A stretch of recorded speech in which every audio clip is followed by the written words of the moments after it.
Soifua manuel nei fo ia songafua Samoa ai alo mai whapopongal nei o Atamua lau Samoa Entertainment TV. O le si itia o le tau o pu Samoa ma le kilo vai moa i whalaoloa. O sauno le fionga le palemia la auli o le mali e tōpula tai vai le ma whai una pipelo i sa whai oloa. Talolo o iai lava le tau whaatulanga ina o oloa na au mai iai ma le pasene e tau ona si i le whai oloa. Ai o le mea ua tupu nei, o le sioki loa mo sina taimi ai maua mai ua si tai i lunga. O te loa e te tauna o mai whale masina o tatua vai se swinga. O leba na tatua o le formula le pepese mai le situ. O le demand and supply. Taimine nei, o tau tatua tu e fo elementato mai e ele price control board. Taimine wa matan tatua vai a isi mea sa tatua le pape o mai. Me tonu ale tsauno mai. Nantu fatasi ala urse o ka ofire mo mo luaso ko yo so mai lunga wasi ai le ma faina pe pelo si o lai tai un le officer duty me na mai e mo i fafo ma le tau e tanto e fata wai ma le tau fatu langa ma lo si e mo pasene ra fe business so le to mau ai to fatu la il tato price control board Pauna le wala e monitor tai malo le mele tunga luini o le pusa mo le stato pusa mo Ua whautua ina le toe whaawau o le tau whaatulanga o loa mo le whaatonton wi le whaale tonu. Inisio tala a o tāpenai e ka le sia Kirisiano i Samoa e whaamanatu le saul whanau le o salon lual masino o ke topa. Ai ele o tu uai le ngāruenga masani ai e whaifi au ma whale tua o le kolisi whaifi au i malua. Pe fo no latu wa CI whanau o Samoa lo tau sili campus of Hope i tona i mato ile sili le valu se fulu mai le pepe ile se fulu valu tau sangal matua. O le stora ina tenei na latu whaiai ta longa o whaafifiang masani ai o le whai o le au nangai whanau ma whaatau mafa. Whaaftai ai le fiong le Bristene sili niu le na jang le au nangal kolisi whaafifi au i malua. Ile avato le upu malu ma le whaamama a venga i whanau ua tausi ai i lo le vainga a le tō o manga mo e pōpua ngātia. Tala tuli loa o le soa i loa i le whaasalonga whaatinonga o tangi o le palo ta tele lua o lua lima. Mai le valu o tangi na whaaulu matalia e pei o na whaailo mai le ofisilo na tanga luenga o whaamsinonga peitai. O le sfrele talua i lena ngātai le whaaulu i nātu o tangi tali. A whaipule whaatauto whaasanga i tangi a sui whaia ina whaasanga ia i lātou. O le atatou tuli loa le whaamsinonga o mao namta upu i le soa. Ana soifua mai le atali o le sungatu la sua fai i le se fuluono tau sanga talu ai na maliu maleilo ai ngalo le tsunami. Po o le taimile nei, o sfulu walu tau sanga o lona matua. Ai ua po penei wa ongali universite po o fai ngadwe nga foi. O tō mana tunga na o matua o le pepe lua tau sanga e o mai. Ele o iloa lava po whena o iai lana ta whenga mai le tsunami. Po o tanumia ai foi i lona tunga maule e lia.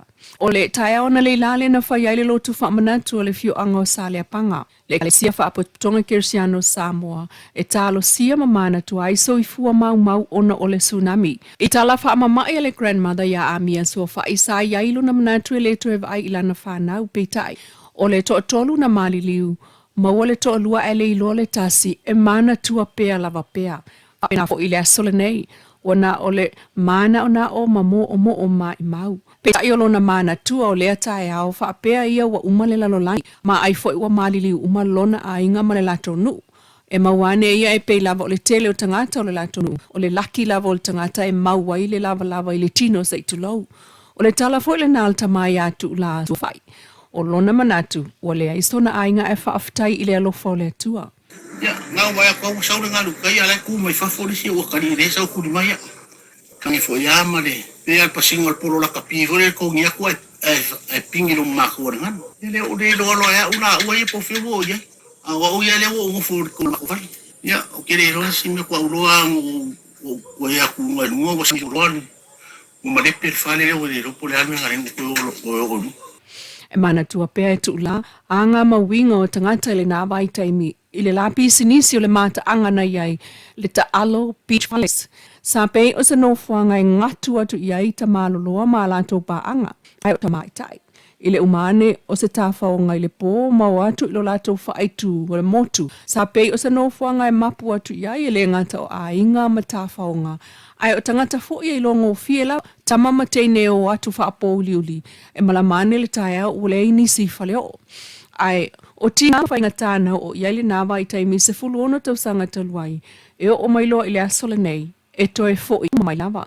E mana tua fo i leo o atu iai o le tātou sue ngai le nā tae au.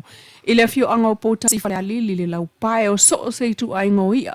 E o lava i lau mei mamalia o funga usi o alu o ula. Ua lau pae malaina i le malosi o le susulu o le la i lea tae au. Ai o tangata o lo maua le malolosi, ua na o le whioa i ili o lātou tau ainga. E au fia ili tina ia vai moana wha savalu. Na sa ili ai wha ato a maua muli ane, ua mali liu malonalo. O le malolo lea e se lau fast fulu iwa tangata na mali liu wailu tātou atunu. Dolus fulu wha na mali liu i Amerika Samoa, to o iwa i tonga, talua a fianga e o atu, i le lua se lau miliona ta la. Le tau wha atu stusa wa fianga o tamau a inga o Samoa i le nātaimi, e tu saima wha maumaunga. O le lotu e mana tua i le aso na whai e le malu le whakasai sa le apanga, i le taiawa na leila. E le sunga le whawhenga inga ia pa i e whala na ipuputapu, o wa aia le e ka le sia le teimine, a malanga i le whawhenga inga le sunga wa le si isala e lui whawhenga. Ua saini ai nei lana fionga i le ama malo tutu tasi o Samoa tu imleli whana so alau Leilua. Le whaamatu inatu leo le vai ngātu pe lalo le tulafono tasi o limo le whaavai o Samoa ta siva o na walu o me tupu whaafua sei. E whaamali ai la asanga o mana onga tau tupe o le tamau ainga o Samoa wafia. Ina wale e pasi ai le tala whaatau le tupe whaasosoa mo le tausanga whaatupe le nei ma ua watu ai nei le whaatananga ale au mamalu le malo. Ya matatu le so tolu se fulo se te malua o lua lima o ata ke topa lua iwa. Lua o lua lima ona wha o ngai le whal tupe tu tonu o Samoa tupe ua wha atatawina mo le kulanga wha tinati o iai o le mana onga tau tamau ainga. Ma wha mao niela na fionga i le au mamalu le malo tu atasi o Samoa. Peitai. Il felo inga le fionga le sui pale mia, muli pola ana rosa ale molio o male vasenga o wha salam tu stala vesta luai. Na ia sa o le vai asolo na lua o ke topa lua o lua lima o le a fola ai le tala le tupe wha so soa mo le valu masina. Ma wha atu a amata o na ngao yoi le tala le tupe le ia Novemba lua o lua lima ia Juni o lua ono. Ma toi amata ai le isi paketi e tupe wha so soa Samoa lua o lua ono lua o lua fitu e ato ai le se fulu lua masina e pe o na masani ai. Lau Samoa Entertainment TV ma na Atamua o tala tuilua o le nei fo iaso. Se ia le aso ataya o le teina nei ai wha soifua ia.